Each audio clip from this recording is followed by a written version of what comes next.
परमेश्वर पिता का धन्यवाद करते हैं आज के दिन के लिए। परमेश्वर ने फिर से हमें आज का दिन दिया है ताकि अपने जीवित परमेश्वर की ओर हम ध्यान लगाएं, उसकी महिमा करें, उसके पवित्र वचन की ओर ध्यान लगाएं, उसके पवित्र वचन में अपने आप को देखें, जांचें। इसलिए परमेश्वर ने आज के दिन को दिया है, इसलिए उसकी स्तुति करते हैं, उसकी महिमा तारीफ करते हैं, धन्यवाद करते हैं परमेश्वर का जो लगातार हमारी सहायता करते ही चले जा रहे हैं। अब तक उसने हमारी सहायता किया, अपने आप को देखने में, परमेश्वर के प्रेम को, उसकी योजना को और भी ठीक से समझने में हमारी सहायता करते ही चले जा रहे हैं। और इसलिए आज के दिन में भी हम परमेश्वर के पवित्र प्रेम की ओर देखेंगे और उसकी क्या इच्छा है अपने लोगों के लिए और सबों के लिए, इन बातों को हम सीखेंगे। और इसलिए परमेश्वर इन बातों में, सभी बातों में हमारी सहायता अगुवाई करे। इसलिए आज के दिन में जितने मेरे प्रिय भाई बहन जवान जुड़ते हैं ऑनलाइन, मैं आप सबों को प्रभु यीशु मसीह के पवित्र नाम में जय मसीह कहता हूँ। परमेश्वर आज के दिन में हर एक से बातचीत करें और अपनी उत्तम आशीषों को हर एक के जीवन में उंडेलें। और इसलिए आज के दिन के लिए हम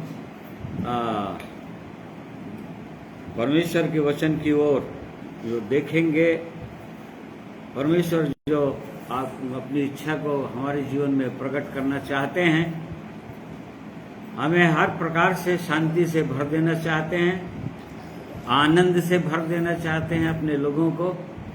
और इसलिए परमेश्वर इन बातों में हमारी सहायता अगुवाई करे। आइए प्रार्थना करेंगे। प्रेमी परमेश्वर पिता, हम आपका धन्यवाद करते हैं,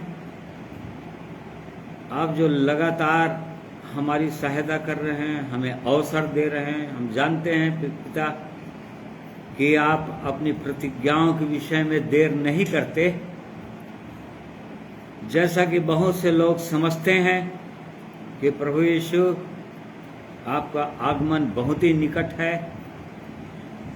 हम इस बात को समझ गए हैं, जानते हैं और ये भी जानते हैं कि आप हमारे लिए धीरज धर रहे हैं, अपने लोगों के लिए धीरज रखे हुए हैं, ताकि आप चाहते हैं कि एक भी व्यक्ति नाश ना हो, परंतु हर एक का जीवन बचाया जाए अनंत विनाश से। हर एक के हृदय के अंदर आपकी अपरंपार शांति आए, आपके साथ संबंध स्थापित हो और हर कोई आनंद से भर जाए, यह आपकी सिद्ध इच्छा है। धन्यवाद करते हैं आपके पवित्र वचन के लिए, जिसमें इन सब बातों को आपने अपनी आत्मा के द्वारा, अपने संतों के माध्यम से प्रकट कर दिया है और उन बातों को आप अपनी आत्मा के ही द्वारा हम पर भी प्रकट करते चले जा रहे हैं। इसलिए हम आपकी स्तुति करते हैं। इसलिए प्रेमी परमेश्वर, आज के समय को मैं आपके हाथों में सौंप देता हूँ, अपने आप को, मेरे प्रियों को, जितने लोग आज के दिन में जुड़ते हैं, आपके पवित्र वचन को सुनते हैं और उसके बाद भी बहुत सारे लोग रिकॉर्डेड मैसेज को सुनते हैं। हर एक की सहायता अगुवाई करें। प्रार्थना प्रभु यीशु के नाम में मांगते हैं, सुनिए, ग्रहण कीजिए। आमीन। आइए परमेश्वर की स्तुति करेंगे, परमेश्वर की महिमा के गीतों के द्वारा।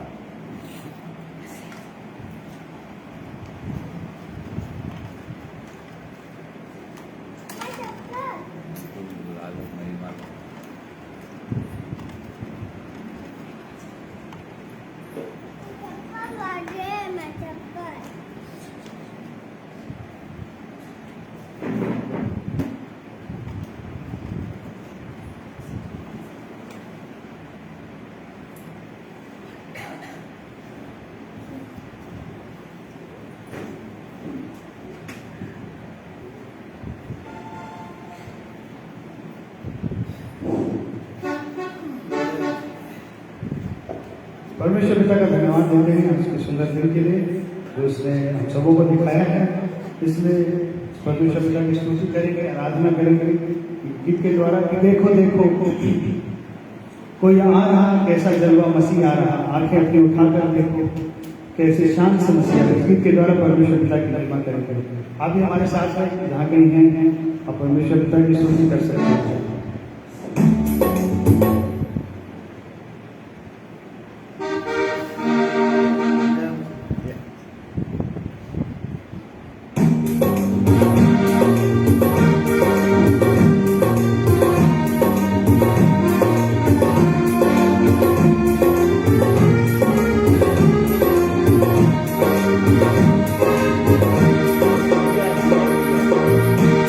देखो देखो कोई आ रहा है, कैसे जलवा मसीह आ रहा है।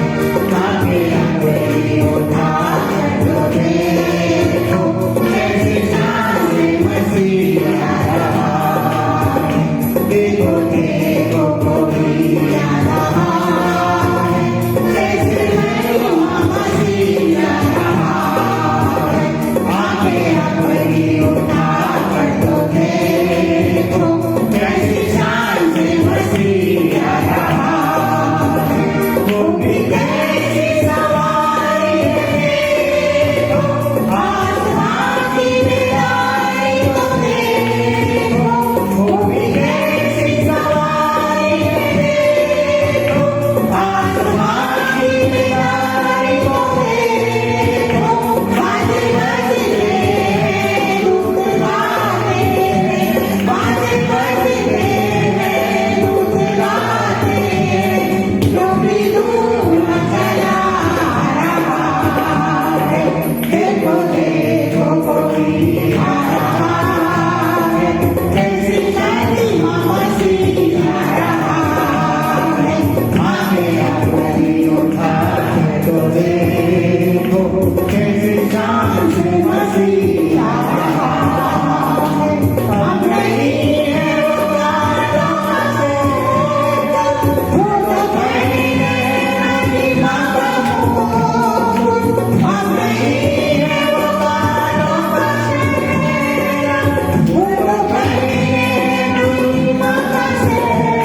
तन मन और धन उसे दो, अपने यीशु को सब कुछ दो, क्योंकि उसी के द्वारा उद्धार पाना है, जीती आत्मा का दान उसे दो।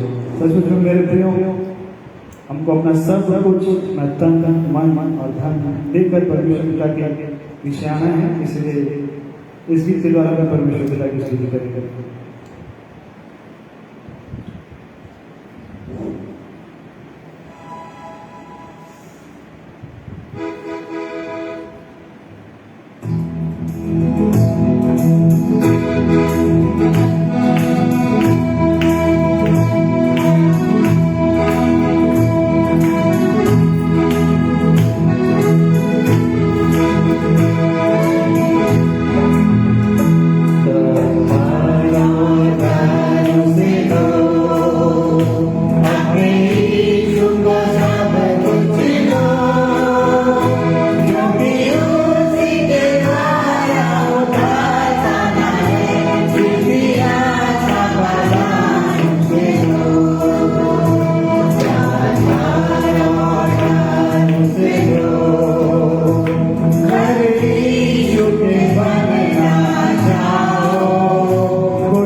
परमेश्वर पिता का धन्यवाद देते हैं सुंदर गीतों के लिए। एक और गीत गाएंगे, ये भी बहुत ही सुंदर गीत है।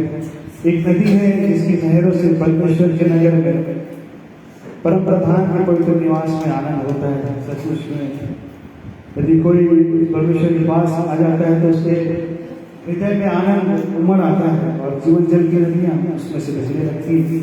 आइए तो सुनिए।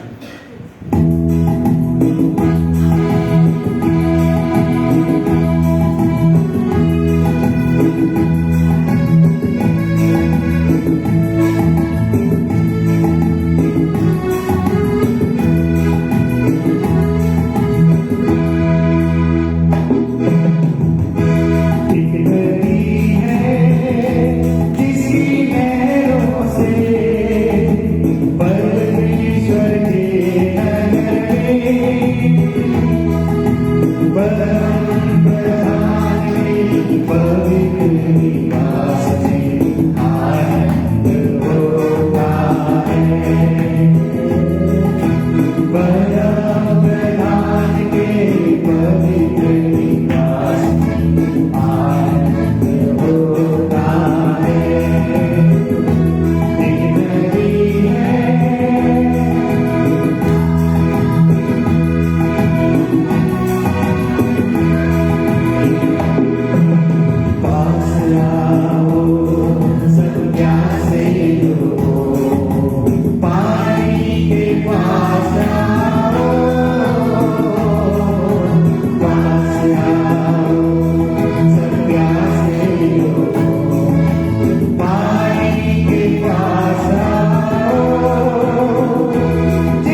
मैं एकदम ठीक हूँ, रुक गए हैं ऐसा करना।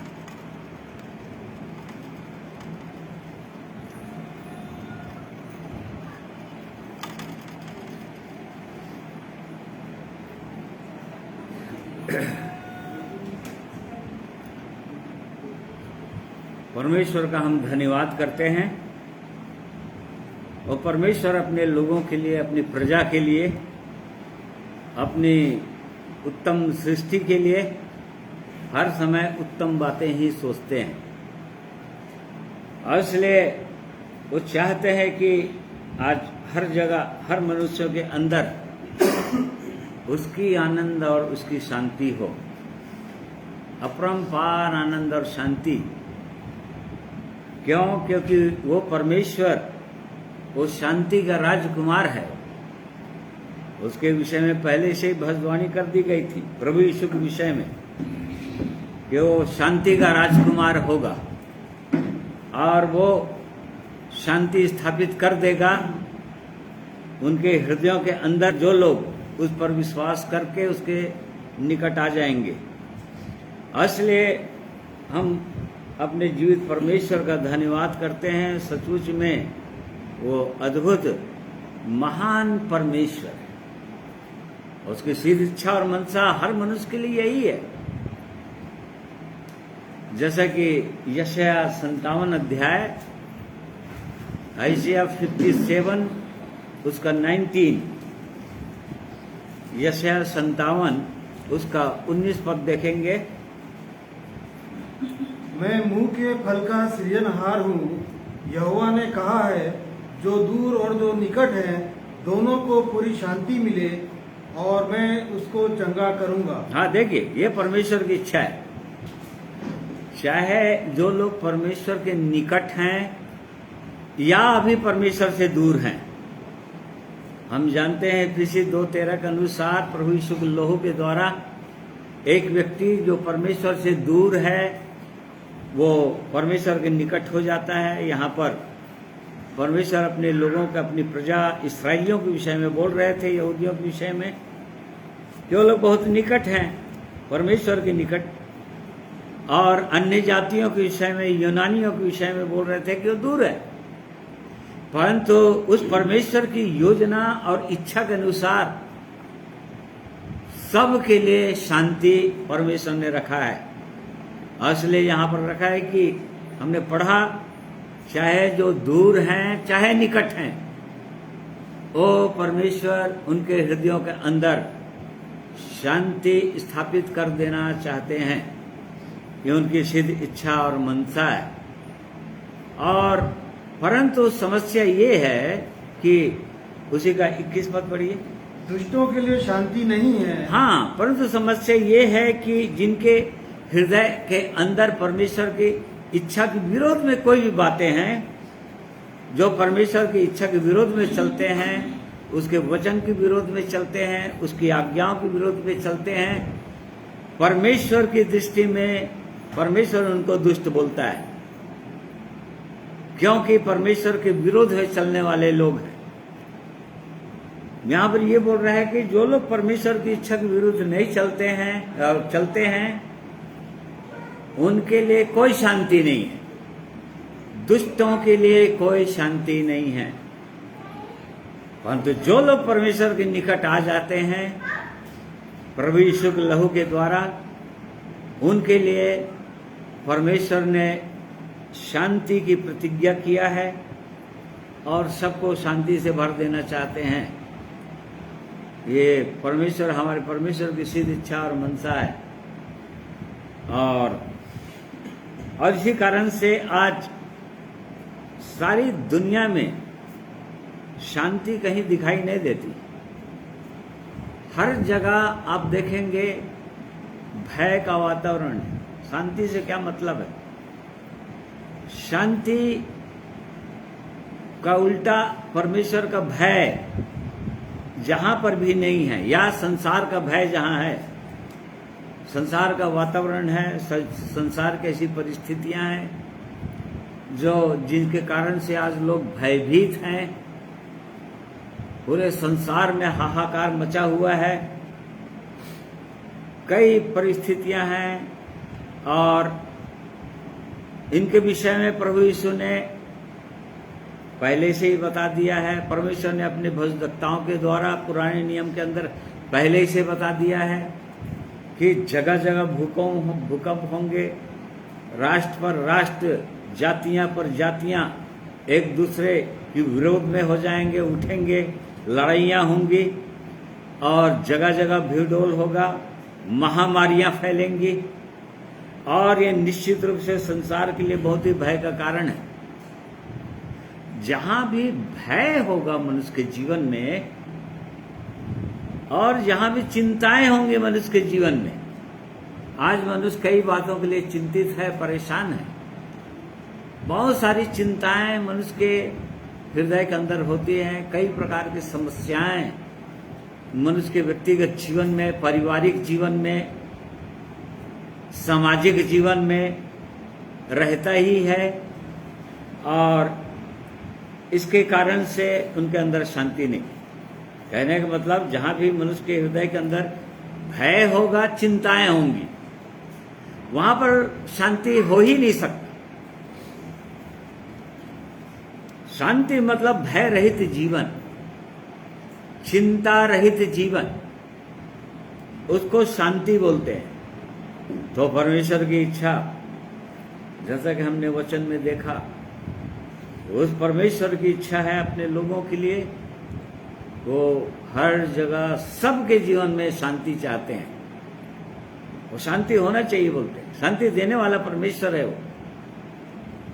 परंतु आज भय का वातावरण है चारों ओर, चिंताओं में लोग डूबे हुए हैं।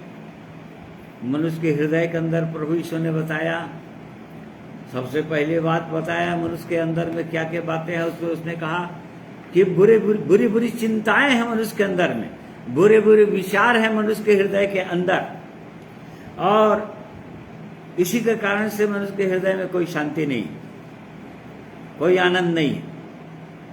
परंतु उस परमेश्वर की सीधी इच्छा और मनसा है।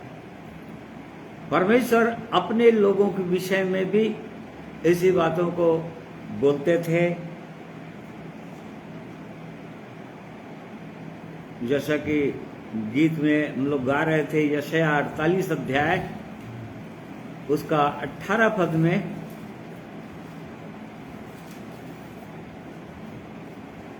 भला होता कि तू मेरी आज्ञाओं को ध्यान से सुना होता, तब तेरी शांति नदी के समान और तेरा धर्म समुद्र की लहरों के समान होता। हाँ, देखिए यहाँ पर परमेश्वर अपने लोगों को बोल रहे थे कि भला होता कि तू मेरी आज्ञाओं को ध्यान से सुना होता और तब तेरी शांति नदी के समान और तेरा धर्म समुद्र की लहरों के समान होता। हम प्रभु यीशु को नए नियम के अंदर बार बार इस बात को अपने लोगों को बोलते हुए हम पढ़ते हैं बाइबल के अंदर। जब जब प्रभु यीशु के लोग, उसके चेले परेशान होते थे, चिंतित होते थे, भयभीत हो जाते थे, प्रभु यीशु एक बात बार बार उनको बोलते थे, डरो मत, ढांढस बांधो। मतलब अपने हृदय में शांति रखो, डरो मत, मैं हूं। प्रभु यीशु बार बार इस बात को बोलते थे। जब भी भयभीत होते थे वो लोग बार बार चिताते थे कि डरो मत।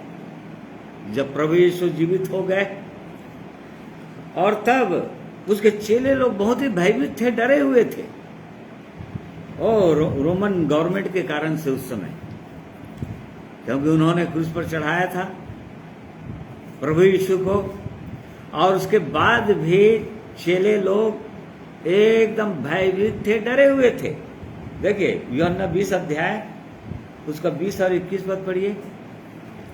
और यह कहकर उसने अपना हाथ और अपना पंजर उनको दिखाए, तब चेले प्रभु को देखकर आनंदित हुए। यीशु ने फिर उनसे कहा, तुम्हें शांति मिले। हाँ, 19 पद भी पढ़ लो।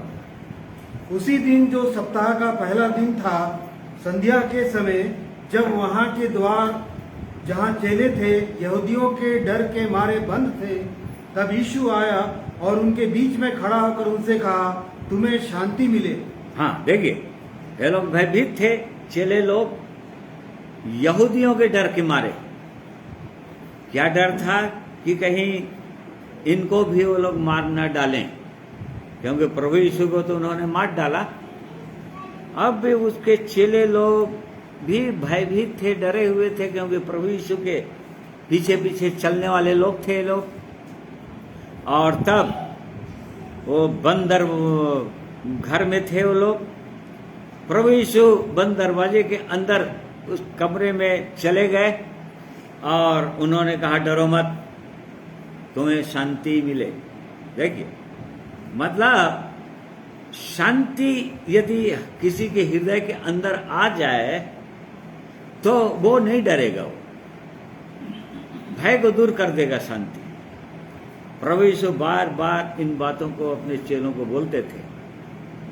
उसके बाद फिर आगे देखो कौन सा पद है, फिर यीशु ने फिर उनसे कहा, तुम्हें शांति मिले। हाँ, जैसा पिता ने मुझे भेजा है।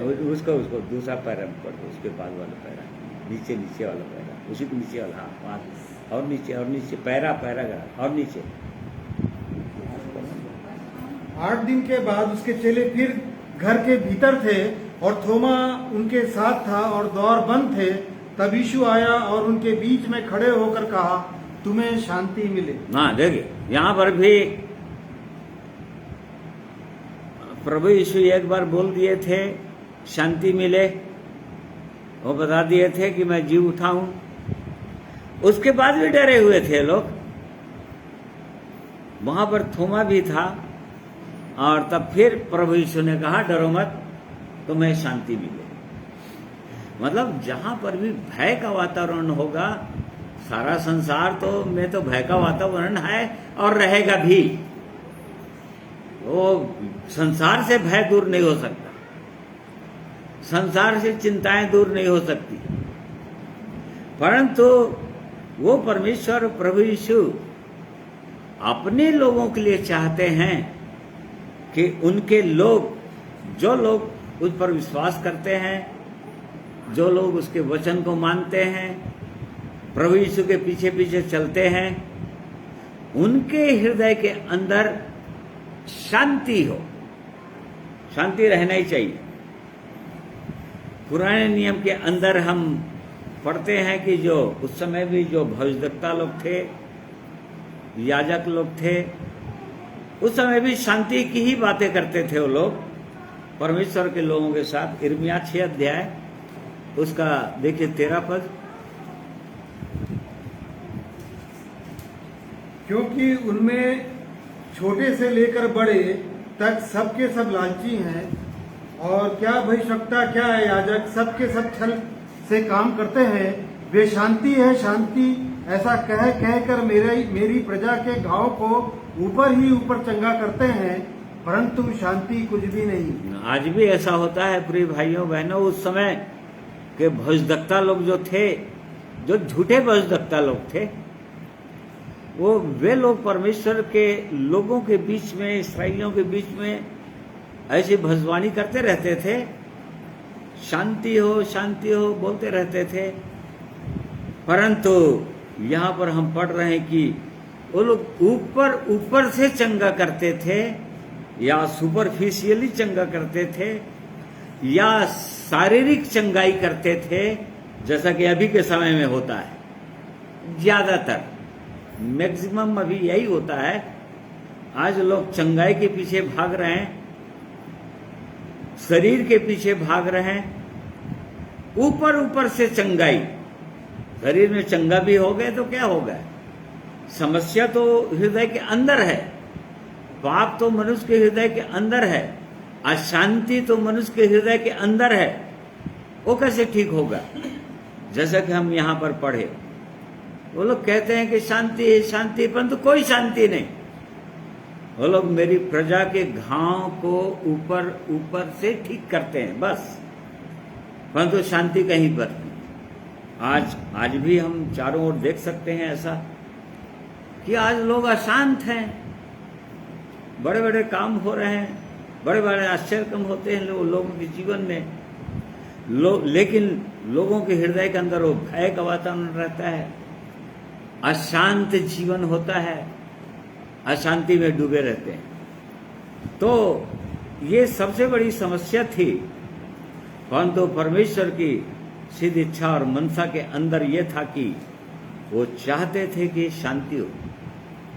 अब शांति नहीं होने के कारण यहाँ पर हम पढ़ते हैं, जैसे कि 18 अध्याय 48 का 18 में हमने पढ़ा कि भला होता कि तुम मेरी आज्ञाओं को ध्यान से सुना होता। यहाँ पर कारण लिखा हुआ है, आज शांति क्यों नहीं है? तब तेरी शांति नदी के समान। देखिए, वो शांति कैसे देना चाहता है, कैसी शांति? नदी के समान। नदी के समान कहने का क्या तात्पर्य है? नदी कहीं पर से पहाड़ से कोई सोता निकलता है, वहां से धीरे धीरे धीरे नाले के रूप में, फिर नदी के रूप में वो हो जाता है। एक सोता, कहीं से सोता निकलकर नदी के रूप लेता है आगे चलकर। और नदी कहने के मतलब बड़े बड़े बांध नदियों पर बांधे जाते हैं, बनाए जाते हैं, बहुत भारी भारी डैम। परंतु भारी भारी डैम जो है नदी को रोक नहीं सकता। कोई भी चीज हो नदी को रोक नहीं सकता। क्यों? क्योंकि कहीं से सोता के रूप में बहता चला आ रहा है वो। चाहे कितना भी बड़ा बांध डाले, बड़े बड़े बांध जो बांधे जाते हैं, वहां पर एक उनका टारगेट रहता है, खतरे का निशान, वहां से ऊपर नहीं बढ़ने देते हैं पानी को। और उससे पहले कई गेट्स रहते हैं, बनाए जाते हैं बांधों में, उसको खोल देते हैं ताकि बांध का पानी खतरे के निशान से आगे ना बढ़े। नहीं तो वो बांध को तोड़कर वो नदी निकल जाएगी। तो इसी प्रकार से कैसो भी मनुष्य करना चाहे, नदी को रोक नहीं सकता। अब यहां पर परमेश्वर बोल रहा है कि तुम्हारी शांति नदी के समान। इसका मतलब यदि परमेश्वर की शांति किसी के अंदर आ गई तो उसको भी कोई रोक नहीं सकता। चाहे कितनों भी परिश्रम करे, कितनों भी प्रयास करें, कितनों भी उसके विरोध में काम करें, कितनों भी डराने की कोशिश करें या अंग मारने की कोशिश करें, परंतु परमेश्वर की शांति यदि मसीह के परमेश्वर के लोगों के हृदय के अंदर आ गई तो वो नदी के समान शांति है, कोई रोक नहीं सकता उसको। देखिए, परमेश्वर की यहां पर प्रतिज्ञा है ये अपने लोगों के लिए कि तब तुम्हारी शांति नदी के समान होती। कब? जब तुम मेरी आज्ञाओं को ध्यान से सुने होते तब। इसका मतलब आज लोगों के अंदर शांति इसलिए नहीं है, संसार के लोगों के अंदर, क्योंकि परमेश्वर की आवाज को सुनना पसंद नहीं करते, परमेश्वर को जानना नहीं चाहते, परमेश्वर को समझना नहीं चाहते। परमेश्वर कई तरीके से लोगों से बातें करना चाहता है। जैसे कि हम अय्यूब की पुस्तक में पढ़ते हैं, परमेश्वर मनुष्य से एक बार क्या वरन 2 बार क्या वरन 3 बार भी बातें करता है। चाहे स्वप्न के द्वारा हो, चाहे दर्शन के द्वारा हो, चाहे परिस्थितियों के द्वारा हो, चाहे उनके जीवन में कोई समस्याओं को लाने के द्वारा हो, दुर्घटनाओं को लाने के द्वारा हो, परंतु लोग उन पर चित्त नहीं लगाते। और इसी का कारण से लोगों के हृदय के अंदर आज शांति नहीं है। वैसे ही यदि परमेश्वर के लोग हैं जिनके पास से सुंदर जीवन भी आ गया है, जिनके अंदर नए जीवन का भी अनुभव हो गया है, हम उनके अंदर भी देखते हैं बहुत बार उनके हृदय के अंदर वो शांति नहीं रहती, नदी के समान शांति। मतलब जरा भी कुछ समस्याएं आती है मनुष्य के जीवन में तो उनकी शांति भंग हो जाती है। कहाँ गई शांति? कोई समस्या आ गई जीवन में तो या उनकी इच्छा के अनुसार कोई कार्य नहीं हुआ तो वो शांति चली गई। इसका मतलब उनके हृदय के अंदर वो नदी के समान शांति नहीं आई। तो हमने ये भी पढ़ा, उसका कारण क्या है?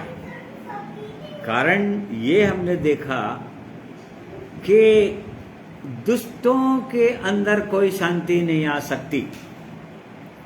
अर्थात जो लोग परमेश्वर की आज्ञाओं को नहीं सुनना चाहते, परमेश्वर के वचन को नहीं सुनना चाहते, उनके अंदर शांति नहीं आ सकती। क्योंकि यदि सुनेंगे तो निश्चित रूप से परमेश्वर के साथ चलेंगे। प्रभु यीशु ने कहा कि यदि मेरी भेड़ें मेरे शब्द सुनती हैं और चूंकि मेरा शब्द सुनती हैं इसलिए वे चलती हैं, इसलिए वो मेरे पीछे पीछे हो लेती हैं और इस कारण से उनके अंदर वो अपरंपार शांति आ जाती है। तो यहाँ पर उस परमेश्वर की ये इच्छा है कि परमेश्वर की आवाज को सुने और तभी शांति आएगी। सुनेगा जो व्यक्ति उसके अनुसार करेगा, क्योंकि परमेश्वर बोल रहा है उस काम को करेगा वो। तो भी परमेश्वर की आवाज को नहीं सुनते तो फिर किसकी सुनते हैं? फिर इसका मतलब किसी न किसी की आवाज को तो सुनते हैं। परमेश्वर ने कहा, आज बहुत सारे लोग पुराने नियम की बातों को सुनते हैं, वही विधियों को मानते रहते हैं। बहुत जगह क्रिश्चियनिटी के अंदर भी वही धूप जलाते रहते हैं, वही कैंडल जलाते रहते हैं वेदियों में।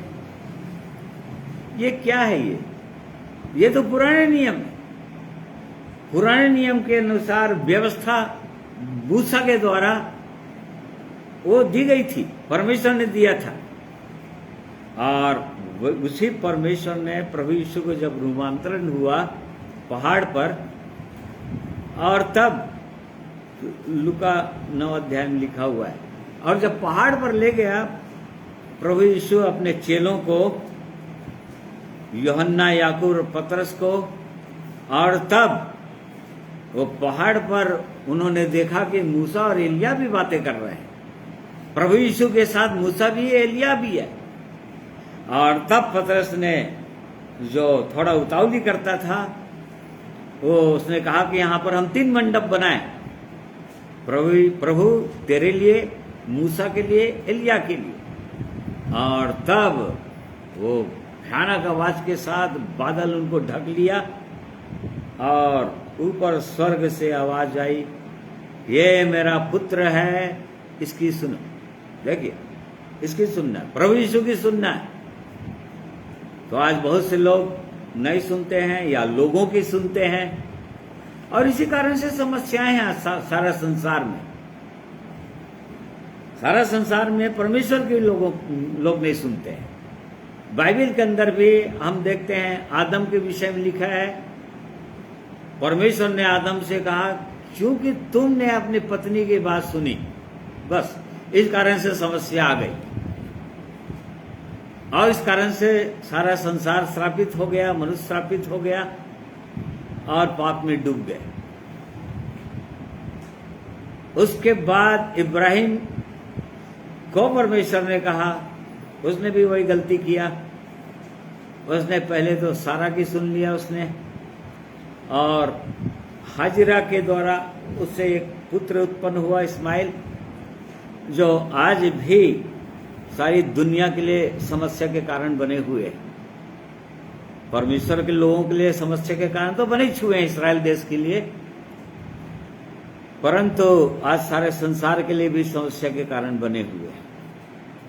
तो इन्होंने अपने पत्नी की बात सुना और इस कारण से समस्या आई।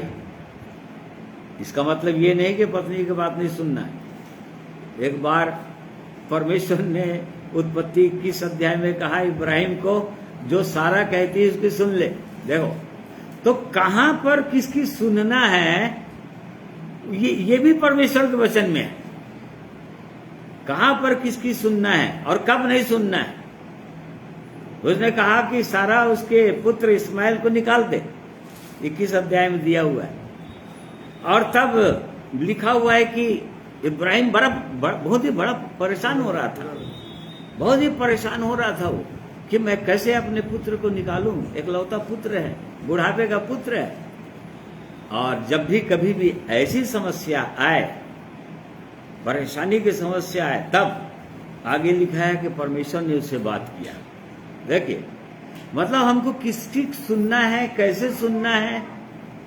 परमेश्वर अपने लोगों की हमेशा अगुवाई करते हैं। यदि परमेश्वर की सुनना चाहेंगे, परमेश्वर की सलाह मानना चाहेंगे, तो एक सुंदर पद लिखा हुआ है, 1 शमूएल 15 अध्याय और उसका देखिए 24 पद। शाऊल ने शमूएल से कहा, मैंने पाप किया है। मैंने तो अपनी प्रजा के लोगों का भय मानकर और उनकी बात सुनकर यहोवा की आज्ञा और तेरी बातों का उल्लंघन किया है। हाँ, देखिए, बहुत बार लोगों का भय परमेश्वर के लोगों के अंदर भी आ जाता है। यहाँ पर शाऊल राजा है, परंतु परमेश्वर की प्रजा का भय उसके अंदर आ गया कि उसके लोग क्या बोलेंगे उसको, और उनकी सुनने लगा। परमेश्वर जो बोल रहा था उसकी नहीं सुना उसने। लोगों के सुनने के कारण से वो परमेश्वर का अनाज्ञाकारी हो गया और बाद में उसका राज पद भी छीन लिया गया और परमेश्वर ने उसको निकाल दिया राजा के पद से। इस प्रकार से आज हमको किसकी सुनना चाहिए। परमेश्वर बार बार अपने वचनों के द्वारा बातें करना चाहता है, बार बार बातें करना चाह रहा है, बताना चाह रहा है अपने लोगों को कि मेरी सुनो, मेरी सुनो, परंतु लोग ध्यान नहीं देते हैं। और इस कारण से आज लोगों के हृदय के अंदर समस्याएं हैं। नीति वचन 1 अध्याय और उसका देखिए 24 पद से पढ़िए वाला।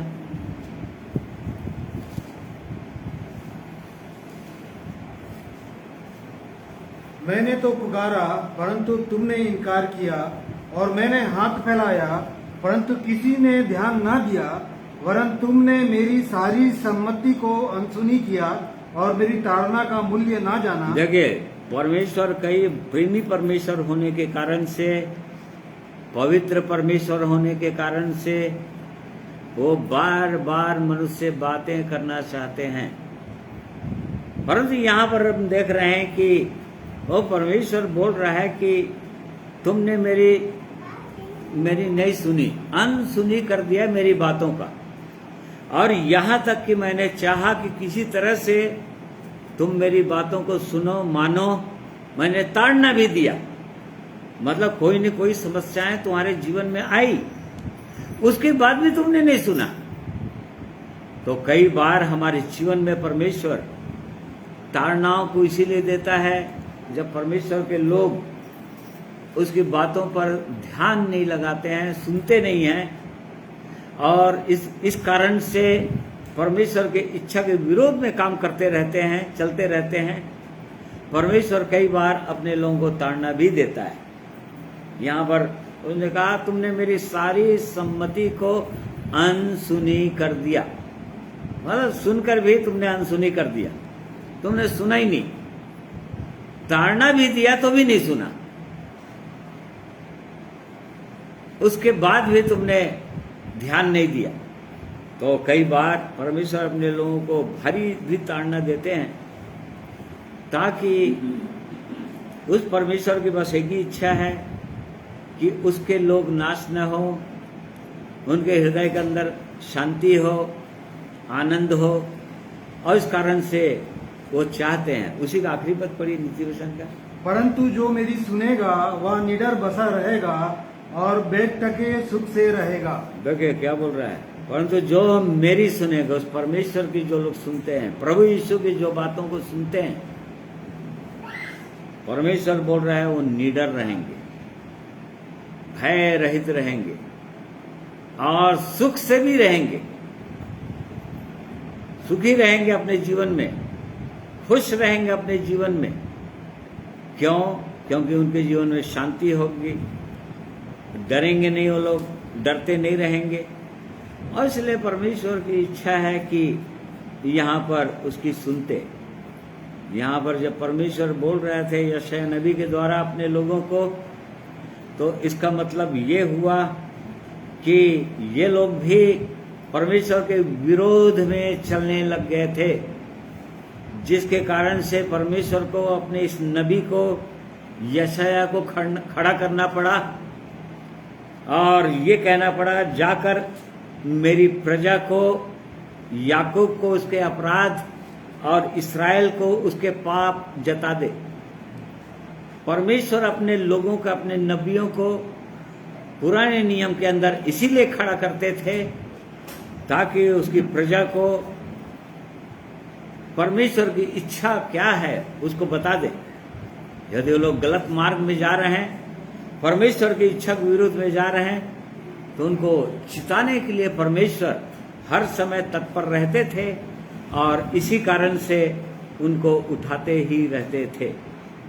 तो ये परमेश्वर की सिद्ध इच्छा और मनसा है कि हर एक के जीवन में वो आनंद और शांति हो। लूका 2 अध्याय उसका देखिए 14 पद पढ़ लीजिए। यहाँ पर जब यहाँ पर जो चरवाहे लोग थे, वो लोग अपने झुंड की रखवाली कर रहे थे, तब ये का एक परमेश्वर अपने दूतों को भेज दिया और अपने स्वर्गदूतों के द्वारा उनसे बातें करना चाहा। और क्या बोले? आकाश में परमेश्वर की महिमा और पृथ्वी पर उन मनुष्यों में जिनसे वह प्रसन्न है शांति हो। हाँ, देखिए वो परमेश्वर उनसे प्रसन्न होता है, उनके हृदय के अंदर वो शांति देता है। यहाँ पर सबके लिए शांति घोषित है,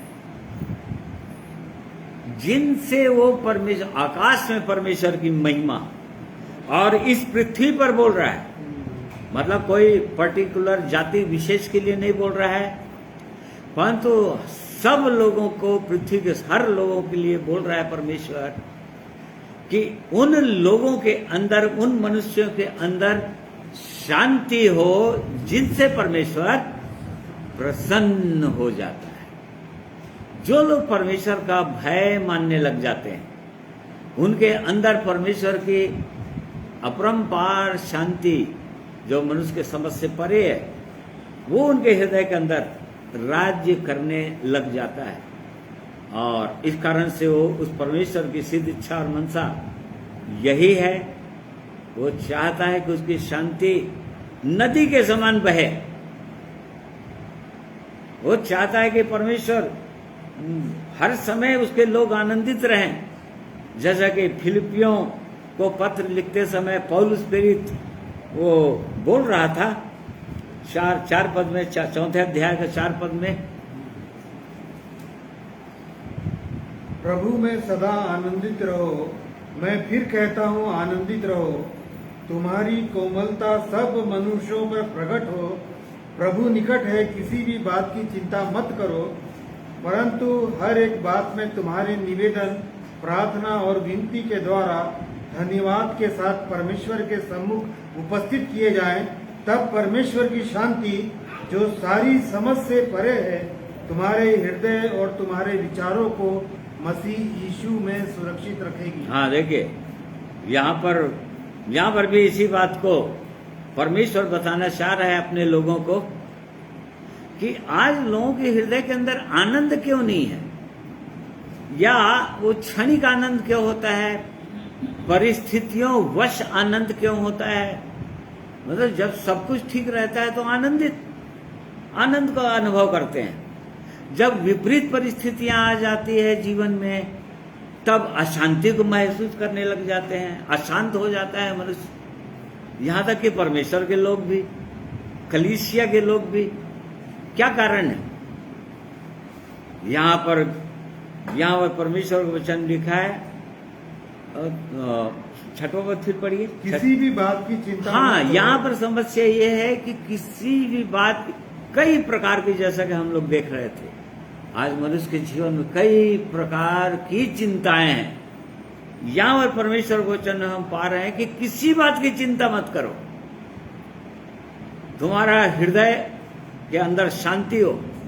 यदि चिंताएं अभी आ भी गई तो यहाँ पर बड़े बड़े धन्यवाद के साथ परमेश्वर का धन्यवाद दो कि क्यों ये समस्या आई तुम्हारे जीवन में। जांचो अपने जीवन को, कहीं न कहीं परमेश्वर की इच्छा के विरुद्ध हृदय के अंदर कोई बातें हैं, कोई अनाज्ञाकारिता है, कोई वचन के खिलाफ जा रहे हो और इस कारण से अशांति आ गई, चिंताएं आ गई। यदि आ भी गई तो धन्यवाद के साथ मान लो, परमेश्वर के सन्मुख उसको निवेदन दे दो, वहां तक पहुंचा दो बड़े धन्यवाद के साथ। तब तुम्हारी शांति, तब परमेश्वर की शांति तुम्हारे हृदय के अंदर राज्य करेगी। हाँ, पढ़िए। तब परमेश्वर की शांति जो सारी समझ से परे है तुम्हारे हृदय और तुम्हारे विचारों को मसीह यीशु में सुरक्षित रखेगी। देखिए, आज लोग चिंताओं में कहीं डूब गए, चिंता आ गई किसी भी प्रकार से, तो उसको परमेश्वर तक पहुंचाना नहीं चाहते, या परमेश्वर तक प्रार्थना भी कर देते हैं, पहुंचा भी देते हैं, परंतु उसके बाद भी चिंतित रहते हैं। मतलब परमेश्वर पर भरोसा नहीं करते हैं कि परमेश्वर पर मैंने छोड़ दिया, मतलब वो परमेश्वर देख लेगा, अब वो परमेश्वर जानेगा, उसको परमेश्वर डील करेगा। ऐसा परमेश्वर पर भरोसा नहीं कर पाते हैं और इस कारण से प्रार्थना करने के बाद भी चिंतित रहते हैं, परेशान रहते हैं, भयभीत रहते हैं और इसी कारण से अशांत जीवन रहता है। परंतु यहाँ पर हम देख रहे हैं कि उसकी शांति, यदि परमेश्वर की आवाज को सुनने लग जाएं, ध्यान से सुनने लग जाएं, तब आज समस्या ये है कि उसकी सुनते नहीं है, परमेश्वर की आवाज को सुनते नहीं है। इब्रानी के पत्री 5 अध्याय के 11 पद से आगे हम पढ़ते हैं कि तुम ऊंचा सुनने लगे हो, अर्थात समय के विचार से तुमको गुरु हो जाना चाहिए था, मतलब इस आत्मिक जीवन में काफी आगे बढ़ जाना चाहिए था, परिपक्व हो जाना चाहिए था, मैच्योर हो जाना चाहिए था, दूसरों को सिखाने लायक हो जाना चाहिए था, परंतु अभी भी बालक हो। क्यों? बस एक ही कारण, क्यों? क्योंकि तुम ऊंचा सुनने लगे हो। अर्थात परमेश्वर अपने वचन के द्वारा कुछ बोलना चाहता है, कुछ सिखाना चाहता है, तुम सुनते नहीं हो, सुन नहीं रहे हो। उसकी आवाज क्या है नहीं समझना नहीं चाह रहे हो, उसके चरणों में दीन होना नहीं चाह रहे हो, मानना नहीं चाह रहे हो, ये कारण होता है। परमेश्वर अपने लोगों को इसी बात का वो बोल रहा था कि आज तुम्हारे हृदय के अंदर शांति इसलिए नहीं है कि तुमने उसकी आज्ञाओं को ध्यान से सुना नहीं तो उसकी शांति नदी के समान तुम्हारे हृदय के अंदर राज्य करती होती। नदी के समान प्रभु यीशु ने प्रतिज्ञा किया अपने लोगों के लिए, यूहन्ना 7 अध्याय के अंदर 38-39 पद में, जो कोई प्यासा हो मेरे पास आए। हाँ, पढ़िए। पर्व के अंतिम दिन जो मुख्य दिन है, यीशु खड़ा हुआ और पुकार कर कहा, यदि कोई प्यासा हो तो मेरे पास आए और पिए। जो मुझ पर विश्वास करेगा, जैसा पवित्र शास्त्र में आया है, उसके हृदय में से जीवन के जल की नदियां बह निकलेगी। हाँ, देखिए, ये तो परमेश्वर बार बार अपने लोगों के लिए प्रतिज्ञा कर रहा है। जीवन जल की प्रभु यीशु ने प्रतिज्ञा किया, जो प्यासा हो। यहाँ पर किस चीज के प्यास के लिए बोल रहा है? किस चीज के लिए प्यास के लिए बोल रहा है? उस जीवन जल के लिए प्यास के लिए बोल रहा है, उस नदी के लिए। जीवन जल की नदियां बहे जाएंगी। आगे 38 पद में लिखा है, पवित्र आत्मा के विषय में बोल रहा था वो। तो जो लोग प्यासे होते हैं, जो लोग अपने हृदय के अंदर खोजते हैं कि प्रभु वो पवित्र आत्मा की भरपूरी मेरे जीवन में कहाँ है, क्योंकि पवित्र आत्मा का भरपूरी मेरे जीवन में होगी तो मेरे जीवन में आनंद और शांति होगी। पवित्र आत्मा का आनंद, पवित्र आत्मा की शांति, पवित्र आत्मा का प्रेम, ये मेरे जीवन के अंदर रहेगा, मेरे हृदय के अंदर होगा। तो जो लोग, प्रभु यीशु ने कहा जो प्यासा हो, यहां पर परमेश्वर के लोगों के लिए है, हमारे लिए है कि क्या हम उस शांति के लिए या पवित्र आत्मा के लिए क्या प्यासे हैं? उसने कहा प्यासे हो तो आ जाओ, मेरे पास आओ, उसने कहा, और तब फिर तुम्हारे हृदय में जिससे जीवन जल की नदियां बह जाएंगी। और जब नदी बहने लगती है तो होता क्या है? नदियों के किनारे क्या होता है? देखिए, जितने भी पेड़ पौधे घास उगे रहते हैं, सब के अंदर एकदम हरियाली दिखाई देगा, एकदम हरे भरे दिखाई देंगे, एकदम लहलहाते हुए दिखाई देंगे। तो ऐसे ही वो जीवन जल की नदी जिनके अंदर से निकलती है, और जो लोग उसके संपर्क में आते हैं, प्रभु यीशु ने कहा कि तुम्हारा मुंह धर्मी का मुंह जीवन का सोता, वो नदी निकलेगा, हमारे हृदय के अंदर से उमड़ता चला जाएगा, और उसके बाद हमारे जीवन के द्वारा बहना शुरू हो जाएगा। मतलब दूसरे लोग आशीषित होना शुरू हो जाएंगे, दूसरे लोग उस जीवन के जल को पा जाएंगे। जो लोग प्यासे हैं, आज आनंद और शांति के भूखे हैं, प्रेम के भूखे हैं, उनके जीवन में भी परमेश्वर की आनंद और शांति आ जाएगी। ये परमेश्वर की सीधी इच्छा है प्रिय भाइयों और बहनों। और इसीलिए प्रभु यीशु ने अपने चेलों को कहा था क्रूस पर जाने से पहले, यूहन्ना 14 के 27 पद के अंदर, कि मैं अपनी शांति तुम्हें दिए जाता हूं। देखिए, परमेश्वर की शांति, प्रभु यीशु की शांति कोई रोक नहीं सकता था, और रोमी गवर्नमेंट उसमें रोक नहीं सके वो लोग। रोमन गवर्नमेंट, रोमन सरकार की कोड़ों की मार और उसकी बेतें और जो भी क्रूस की मृत्यु, दर्दनाक मृत्यु, प्रभु यीशु की शांति को रोक नहीं पाए। उसके हृदय के अंदर जो शांति थी वो रोक नहीं पाए।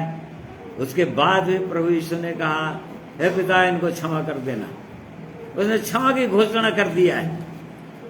इसको बोलते हैं वो शांति जो नदी के समान हो, जो कोई भी विपरीत परिस्थितियां आए, कैसी भी विपरीत परिस्थितियां आए, चाहे किसके द्वारा, किसी के भी द्वारा आए,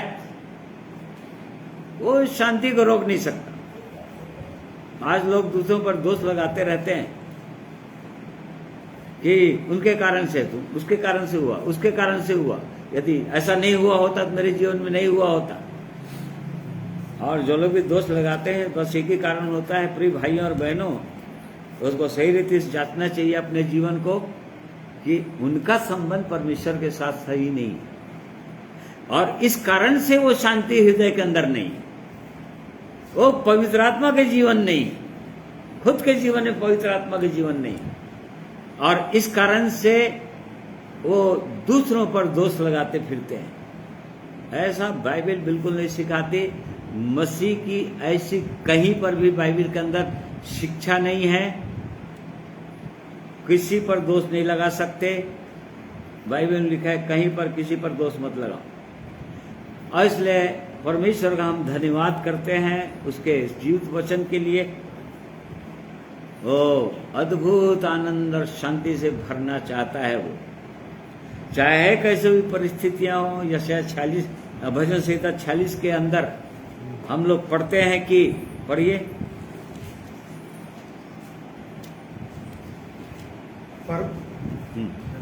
एक पद से। परमेश्वर हमारा शरण स्थान और बल है, संकट में अति सहज से मिलने वाला सहायक। इस कारण हमको कोई भय नहीं, चाहे पृथ्वी उलट जाए और पहाड़ समुद्र के बीच में डाल दिया जाए, चाहे समुद्र गरजे और फेन उठाए। देख लीजिए, क्या इसका मतलब क्या हुआ? चाहे कैसो भी समस्याएं जीवन में, संसार के अंदर चाहे कुछ भी होता रहे, यहां पर परमेश्वर अपने लोगों के लिए बोल रहा है। ये परमेश्वर का वचन है। ये चाहे कुछ भी हो जाए, हमारा बल वो स्वयं परमेश्वर है, हमारा बल वो स्वयं प्रभु यीशु है, और वो हमारा सहायक है। वो सबसे अद्भुत बात है कि वो हमारा सहायक है। परमेश्वर हमारे साथ साथ चलने वाला परमेश्वर है।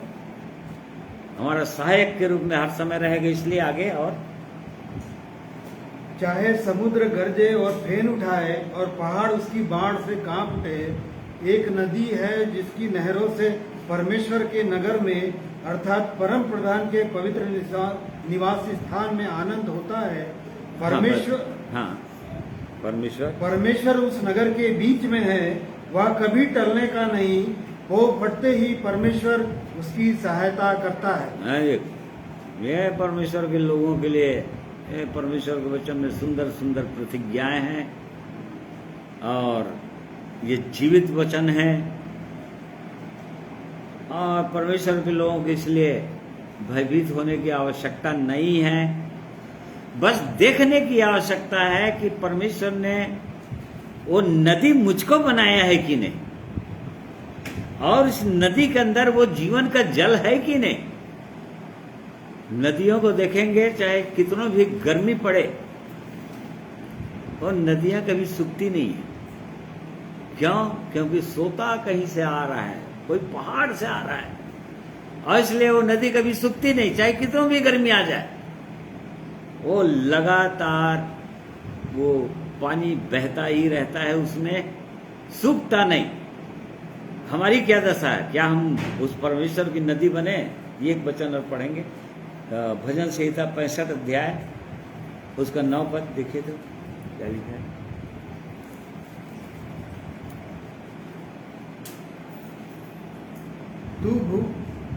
पढ़िए। तू भूमि को सुधी लेकर उसको सींचता है, तू उसको बहुत फलदायक करता है। परमेश्वर की नदी जल से भरी रहती है। तू पृथ्वी को तैयार करके मनुष्यों के लिए अन्न को तैयार करता है। देखो, परमेश्वर की नदी हमेशा जल से भरी रहती है। क्या हम परमेश्वर की नदी हैं? प्रभु यीशु ने चाहा है कि मैं तुमको जीवन जल की नदियां बना दूंगा, तुम्हारे अंदर से उस जीवन जल को बहा दूंगा, अर्थात पवित्र आत्मा को बहा दूंगा, ऐसी आशीष दूंगा कि तुम दूसरों के लिए आशीष बन जाओगे, सोता बन जाओगे। और इसलिए हमको जांचना चाहिए अपने जीवन को, कहीं वो जीवन जल है कि नहीं, उस नदी के अंदर वो जीवन जल है कि नहीं, कि कहीं सूख तो नहीं गया, वो बह रहा है कि नहीं बह रहा है। और इसलिए प्रिय भाइयों और बहनों, इन वचनों के द्वारा परमेश्वर आज के दिन में हम सबों की सहायता करना चाहते हैं। एक वचन और पढ़ेंगे, कुलुस्सियों की पत्री, उसका 3 अध्याय, उसका 15 पद देखिए। मसीह की शांति, जिसके लिए तुम एक देह होकर बुलाए भी गए हो, तुम्हारे हृदय में राज्य करे और तुम धन्यवादी बने रहो। देखो, मसीह की शांति, यहाँ पौलुस प्रेरित बोल रहा है, मसीह की शांति तुम्हारे हृदय के अंदर राज्य करे। देखो, मसीह की शांति, ये संसार की शांति नहीं। प्रभु यीशु ने कहा जैसे संसार शांति देता है वैसे वाली शांति मैं नहीं दूंगा। और संसार की शांति तो क्षणिक है, और थोड़े दिन के लिए है, थोड़ा समय के लिए है। जब सब कुछ ठीक रहेगा तब ऐसा लगेगा कि शांति है, परंतु मसीह की शांति, यहाँ पर परमेश्वर प्रभु यीशु अपने लोगों के लिए बोल रहा है, तुम्हारे हृदय के अंदर राज्य करना चाहिए। इसका मतलब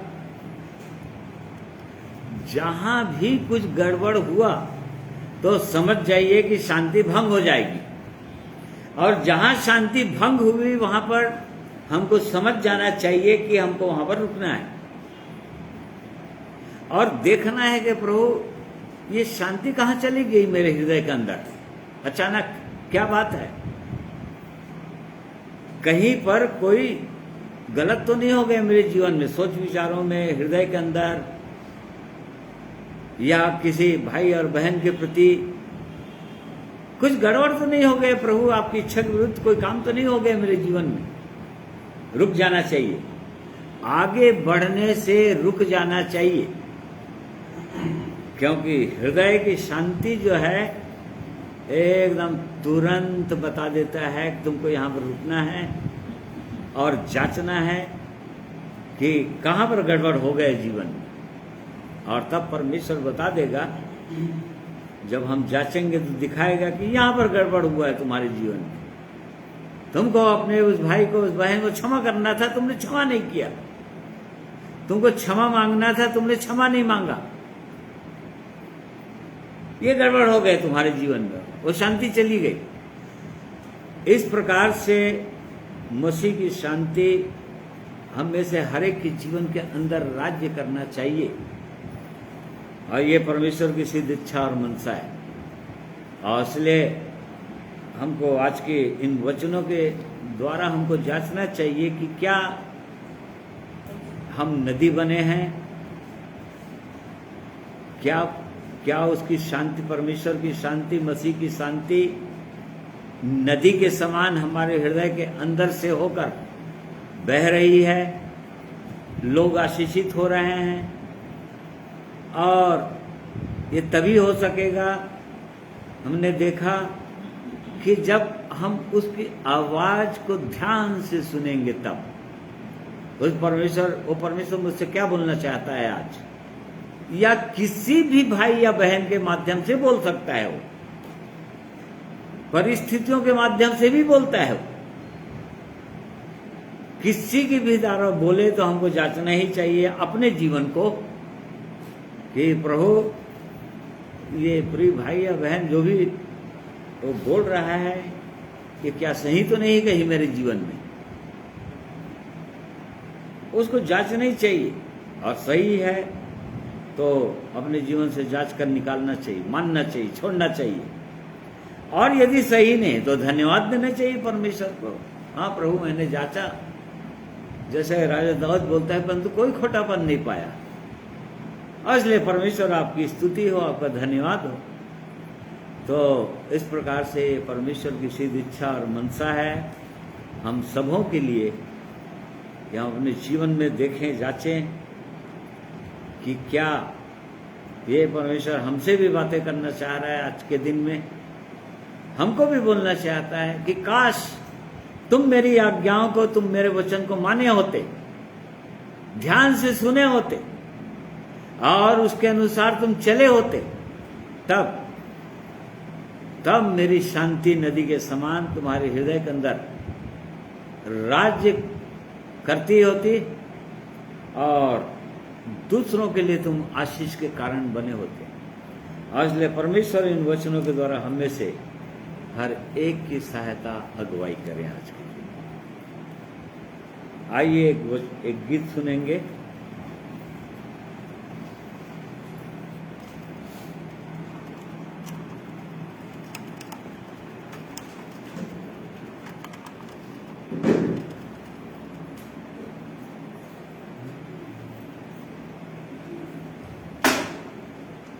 परमेश्वर पिता का धन्यवाद देते हैं सुंदर वचन के लिए, और निश्चय ही हमने अपने जीवन को जांचा, हृदय को जांचा है इस वचन में। गीत के द्वारा परमेश्वर पिता की महिमा करना चाहता हूँ। तो पहले एक वचन पढ़ना चाहता हूँ जो कि पाया जाता है भजन संहिता 27 और उसका 4 पद में। यहाँ पे बहुत ही सुंदर एक प्रार्थना है राजा दाऊद की, जहाँ पे कहता है कि एक बार मैंने यहोवा से मांगा है, उसी के यत्न में लगा रहूंगा। कि मैं जीवन भर यहोवा के भवन में रहने पाऊँ, जिससे यहोवा की मनोहरता पर दृष्टि लगाए रहूँ और उसके मंदिर में ध्यान किया करें। सचमुच मेरे प्रियो, हमारी भी हमें से हर एक की यही प्रार्थना होनी चाहिए कि हर समय हम अपने आप को परमेश्वर की उपस्थिति में पाएं और उसके संग संग जैसा आज का विषय हमने सुना है। इस गीत को सुनेंगे।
परमेश्वर पिता का धन्यवाद करता हूँ इस चीज के लिए।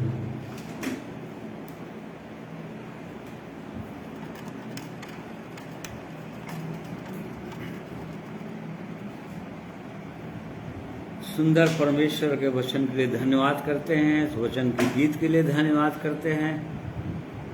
हमारी सबकी यही प्रार्थना होनी चाहिए कि हम भी परमेश्वर के भवन में हमेशा रहने पाएं, क्योंकि उसके निवास भवन में ही वो आनंद और शांति है, उसके बाहर नहीं है, कुछ भी नहीं है उसके बाहर।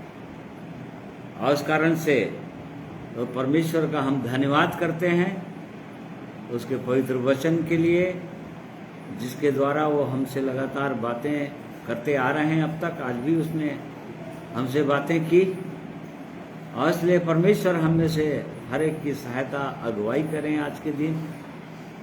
मैं आप सबों का धन्यवाद करता हूं कि आप लोग बड़े ध्यान से परमेश्वर के वचन को सुने हैं। आइए प्रार्थना करेंगे। प्रेमी परमेश्वर पिता, हम आपका धन्यवाद करते हैं आपकी पवित्र सिद्ध इच्छा के लिए, अपनी प्रजा के विषय में। आप चाहते हैं प्रभु इस पृथ्वी भर के लोग आप जीवित सच्चे परमेश्वर को, सृष्टिकर्ता को, अपने स्वामी को जान जाएं, व्यक्तिगत रूप से आपके साथ हर एक व्यक्ति का मेल हो जाए, संबंध हो जाए, और आपकी अपरंपार शांति, आनंद हर एक के हृदय के अंदर आ जाए। ये आपकी इच्छा है प्रेमी परमेश्वर। आपका हम धन्यवाद करते हैं आपके ऐसे जीवित वचन के लिए, जिनके द्वारा आज भी आपने हमारी सहायता की अपने आप को जांचने में, कि हम अपने आप को जांच पाए हैं प्रभु कि हम किसकी आवाज को सुनने के आदी हैं। हम किसकी आवाज को सुनते हैं? लोगों की आवाज को सुन रहे हैं, मीडिया की आवाज को सुन रहे हैं इन दिनों, या और परिस्थितियों को देख देख कर भयभीत हैं, या परमेश्वर आप अपने वचन के द्वारा हमसे बातें करना चाह रहे हैं? क्या हम आपकी आवाज को सुनते हैं? इसमें जांचने में आपने हमारी सहायता किया है, आपका धन्यवाद करते हैं। आगे भी प्रभु हमारी सहायता कीजिए। इसलिए आज के दिन में मैं हर एक प्रियो को आपके हाथों में सौंप देता हूँ। हर एक की सहायता कीजिए महान परमेश्वर, कि और भी ध्यान से सुने, आपकी आवाज मनन करें, और सचमुच में आपकी शांति हर एक के हृदय के अंदर राज्य करने पाए। इस प्रार्थना को हमारे एकमात्र उद्धारकर्ता, अनंत जीवन के स्वामी प्रभु यीशु के पवित्र नाम में मांगते हैं, सुनिए ग्रहण। आमीन। प्रिय भाइयों और बहनों, आप सबों का मैं धन्यवाद करता हूं। आप लोग लगातार परमेश्वर के वचन को सुनते हैं, ध्यान लगाते हैं। परमेश्वर आप सबों को अपने पवित्र वचन के द्वारा आशीषित करें। आप सबों को जय मसीह।